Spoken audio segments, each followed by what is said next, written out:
நம்முடைய ஆண்டவரும் இரட்சகரும் கர்த்தருமாகிய இயேசு கிறிஸ்துவின் நாமத்தினாலே இந்த காலை வேளையில் உங்களுக்கு வாழ்த்துதலையும் வணக்கத்தையும் ஸ்தோத்திரங்களையும் கூறிக்கொள்ளுகிறேன். உன் கண்களை ஏறெடுத்து பார். பரலோகத்தின் தேவனை நோக்கி உங்கள் கண்களை ஏறெடுத்து பாருங்கள். உங்களுக்காய் தேவன் உருவாக்கி வைத்திருக்கிற நன்மைகளை பாருங்கள். தேவன் உங்களை உயர்த்துகிறதை நீங்கள் பாருங்கள். தேவன் உங்களை ஆசீர்வதிப்பதை, அவர் உங்களுக்காய் செய்ய நினைத்திருப்பவைகளையும் நீங்கள் பாருங்கள். இந்த நாளின் தியானத்திற்காக நான் தெரிந்து கொண்டது, பரலோகத்தின் தேவனை துதித்து ஸ்தோத்தரித்து மகிழ்ச்சியாக வாழ்வதற்காகவே தேவன் நம்மை தெரிந்து கொண்டுள்ளார் என்பதாகும்.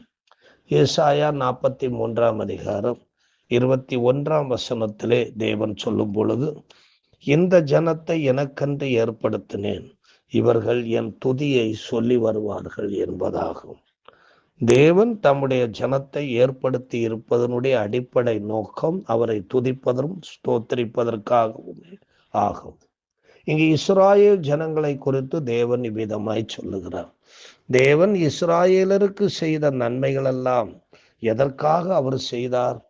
அவர்களை ஏன் தெரிந்து கொண்டு அவர்களை ஒரு ஜனமாக தேவன் ஏற்படுத்தினார்?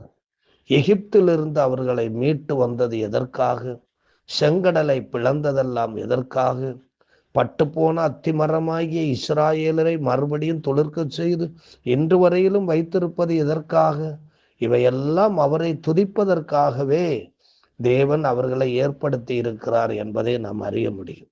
ஏசாயா தீர்க்கதரிசி 51 அதிகாரம் 3 வசனத்திலே அவர் சொல்லும் பொழுது, கர்த்தர் சீயோனுக்கு ஆறுதல் செய்வார்.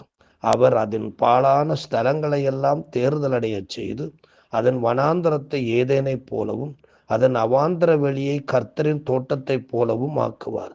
சந்தோஷமும் மகிழ்ச்சியும் துதியும் கீதசத்தமும் அதில் உண்டாயிருக்கும் என்று சொல்லப்பட்டிருக்கிறது.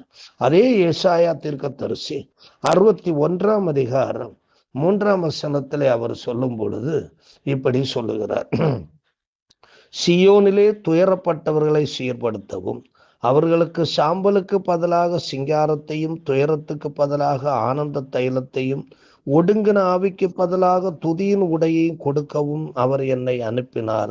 அவர்கள் கர்த்தர் தம்முடைய மகிமைக்கென்று நாட்டின நீதியின் விருட்சங்கள் எண்ணப்படுவார்கள் என்பதாகும்.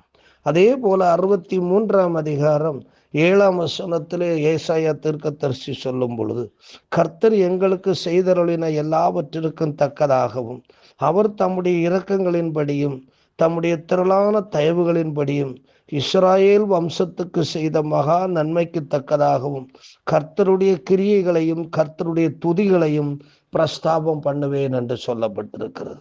ஆதியிலே தேவன் இந்த பூமியிலே ஏதேன் தோட்டத்தை உருவாக்கி அதிலே ஆதி மனிதர்களை தேவன் சிருஷ்டித்து அதிலே அவர்களை வைத்தார். அவர்கள் தினமும் தேவனை துதித்து ஸ்தோத்திரிப்பார்கள். தேவன் பரலோகத்திலிருந்து ஏதேனுக்கு இறங்கி வரும் பொழுது அவரை ஆனந்த துதிகளோடு கூட அவரை துதித்து ஸ்தோத்தரித்து போற்றி புகழ்ந்து மைமைப்படுத்தி அவர்கள் வாழ்ந்தார்கள். அது ஒரு ஆசீர்வாதமான மகிழ்ச்சியான பரலோகம் சார்ந்த ஒரு மேன்மையான காரியமாக காணப்பட்டது. ஆனால் என்றைக்கு அந்த ஆதாமும் ஏவாளும் சர்ப்பத்தினுடைய பேச்சுக்கு செவி கொடுத்து தேவனை துதிப்பதை விட்டு விட்டார்களோ, அப்பொழுதே அந்த துதியின் சத்தம் துணித்து கொண்டிருந்த அந்த ஏதேன் தோட்டம் மூடி போடப்பட்டது. அங்கிருந்து இவர்கள் வெளியேற்றப்பட்டார்கள். அதுக்கு பிற்பாடு தேவன் ஆபிரகாமை தெரிந்து கொடுத்து ஆபிரகாம் மூலமாக இஸ்ராயேல் மக்களை தெரிந்தெடுத்து எருசலேமை தம்முடைய துதியின் பட்டணமாக தேவன் வைத்து தம்முடைய ஜனங்கள் தேவனை எப்பொழுது துதித்து வரும்படியாக தேவாலயத்தை கொடுத்து பிரமாணங்களை கொடுத்து மற்றுள்ள எல்லா சாதிகளிலிருந்தும் அவர்களை வித்தியாசமாய் அவர்களை தேவன் நிலைநிறுத்தி வைத்திருந்தார். அவர்கள் தேவனை துதித்து ஸ்தோத்தரித்து மகிமைப்படுத்தி வாழ்ந்தார்கள். எப்பொழுதெல்லாம் அவரை துதிப்பதை விட்டுவிட்டு அந்நிய தெய்வங்களுக்கு நேராய் கையெடுத்தார்களோ அப்பொழுதெல்லாம் அவர்கள் கஷ்டங்களையும் நஷ்டங்களையும் அனுபவித்தார்கள். அதே போல நம்மையும் நம்ம பாவங்களற சுத்திகரித்து மீட்டதும் ஆண்டவரை துதிப்பதற்காகவே. இதனை வெளிப்படுத்தல் 1 அதிகாரம் 6 வசனத்திலே நான் வாசிக்கும் பொழுது தெரிகிறது, நம்மிடத்தில் அன்பு கூர்ந்து தமது இரத்தத்தினாலே நம்முடைய பாவங்களற நம்மை கழுவி தம்முடைய பிதாவாகிய தேவனுக்கு முன்பாக நம்மை ராஜாக்களும் ஆசாரியர்களுமாக்கின அவருக்கு மகிமையும் வல்லமையும் என்றென்றைக்கும் உண்டாயிருப்பதாக ஆமேன் என்று சொல்லப்பட்டிருக்கிறது. இப்போ தேவனை துதிப்பதற்காக ஸ்தோத்தரிப்பதற்காகத்தான் தேவன் தம்முடைய குமாரனாகிய இயேசு கிறிஸ்துவின் மூலமாய் நம்மை தேவன் உருவாக்கி சபையாக வைத்திருக்கிறார். சங்கீதம் 102:18 நாம் வாசிக்கும் பொழுது சிருஷ்டிக்கப்படும் ஜனம் கர்த்தரை துதிக்கும் என்று சொல்லப்பட்டிருக்கிறது. அவரால் மீட்கப்பட்ட ஒவ்வொருவருக்கும் இந்த உணர்வு தரப்பட்டிருக்கிறது. ஆண்டவரை துதிக்க வேண்டும் என்கிற உணர்வு தரப்பட்டிருக்கிறது. யாரெல்லாம் அவரால் சிருஷ்டிக்கப்பட்டிருக்கிறார்களோ, அவரால் மீட்புக்குள் கொண்டு வரப்பட்டிருக்கிறார்களோ, கர்த்தராகிய இயேசு கிறிஸ்துவின் இரத்தத்தினால பாவங்கள் கழுவப்பட்டு அவர்கள் பரிசுத்தமாக்கப்பட்டு தேவனுடைய ஆவியை பெற்றுக் கொண்டிருக்கிறார்களோ, அவர்கள் ஒவ்வொருவருக்குள்ளும் தேவன் இந்த உணர்வை வைத்திருக்கிறார். சங்கீதம் 149:8-9 வாசிக்கும் பொழுது, அவர்கள் வாயில் கர்த்தரை உயர்த்தும் துதியும் அவர்கள் கையில் இருபுறமும் கருக்குள்ள பட்டயமும் இருக்கும். இந்த கணம் அவருடைய பரிசுத்தவான்கள் யாவருக்கும் உண்டாகும் என்று சொல்லப்பட்டிருக்கிறது.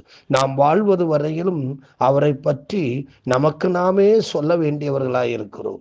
நம் குடும்பத்தாருக்கு நாம் சொல்ல வேண்டியவர்களாய் இருக்கிறோம். நாம் அறிந்தவருக்கு, நாம் தெரிந்தவர்களுக்கு, நாம் பழகுகிற ஒவ்வொருவருக்கும் இந்த ஆண்டவரை துதிக்கிற துதியின் சத்தத்தை குறித்து சொல்ல வேண்டியது இருக்கு. ஆண்டவரை துதிப்பதற்காக தேவன் தம்முடைய ஜனங்களை சிருஷ்டிக்கிறார், உருவாக்குகிறார். பாவத்தை நீக்கி அவர்களை பரிசுத்தப்படுத்தி பரிசுத்தமுள்ள சந்ததிகளாக அவர்களை மாற்றி தேவனை துதிக்க வைக்கிறார்.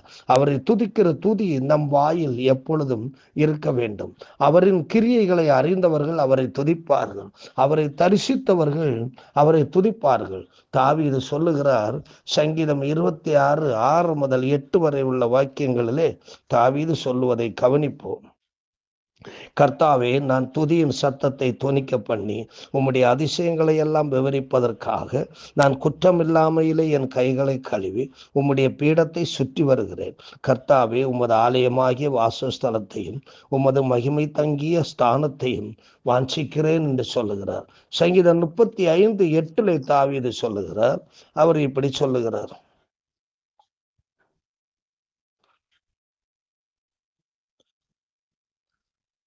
சங்கீதம் 63:4-5.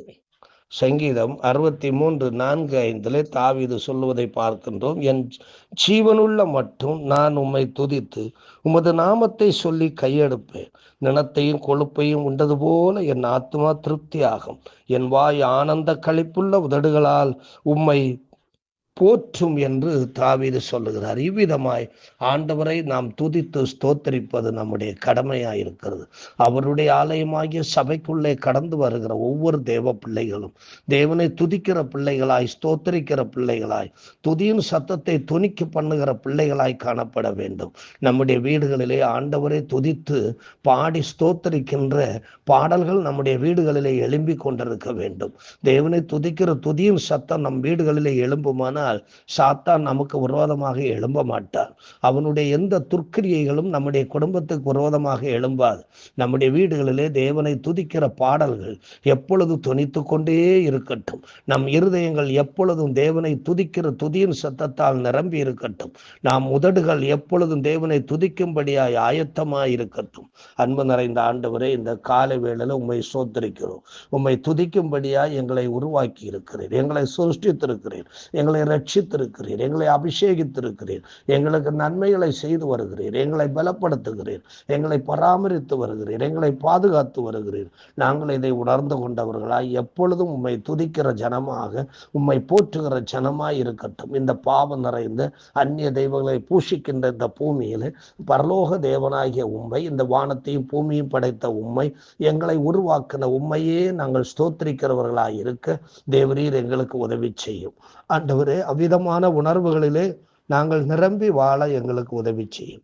இயேசு கிறிஸ்துவின் மூலம் கேட்கிறோம், இரக்கம் நிறைந்த பரமபிதாவே, ஆமென். God bless you.